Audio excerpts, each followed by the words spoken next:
స్మరణాత్ అరుణాచలేశ్వరాయ.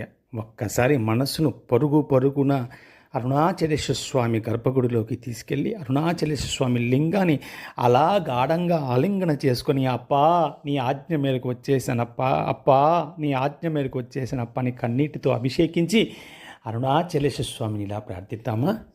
Arunachal Shiva Arunachal Shiva Arunachal Shiva Arunachal Arunachal Shiva Arunachal Shiva Arunachal Shiva Arunachal Arunachal Shiva Arunachal Shiva Arunachal Shiva Arunachal